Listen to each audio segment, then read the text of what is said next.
السلام علیکم ورحمۃ اللہ وبرکاتہ۔ سب کارکنوں کو حرام ہے ان پر ایسا کام کرنا، حکم ہے کبھی لڑکیوں سے بات چیت نہ کرے، چاہے وہ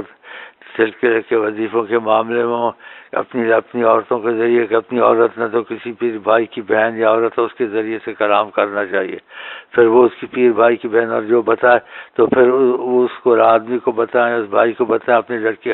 بہن کو بتائے، وہ اس تک پہنچائے وہ باتیں۔ تو سختی سے منع ہے سب پیر بھائیوں کو، خبردار کسی نے ایسے کیا تو ظلم کیا، کیونکہ شریعت میں بہت سختی ہے اور ہم نبی کریم کے رستے میں ہم کو ایسا کام نہیں کرنا چاہیے۔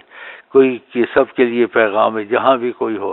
کوئی کارکن کسی لڑکی سے بات نہیں کر سکتا، اگر اچانک کوئی مجبوری ہو گئی تو وقتی طور سے کرے، اس کے بعد پھر وقتی تو وہ بھی مجبوری ہو، جھوٹ اس میں نہ ہو، تو پھر اس کے بعد اس کا حل ڈھونڈے، پہلے وہ مجبوری ہو ہی نہیں سکتی، ایسی مجبوری ہوگی کہ حل نہیں تھا تو تھوڑی سی بات کر لے جو موٹی موٹی ہے، اور بعد میں پھر اس کا حل یہی ہے جو سب کارکنوں کو میں پیغام دیتا ہوں، مشرق میں ہوں مغرب ہوں، مرتے دم تک کسی عورت سے بات چیت نہیں کرنی ہے، کوئی بات چیت ہو تو اپنی پیر بہنوں کے ذریعے یا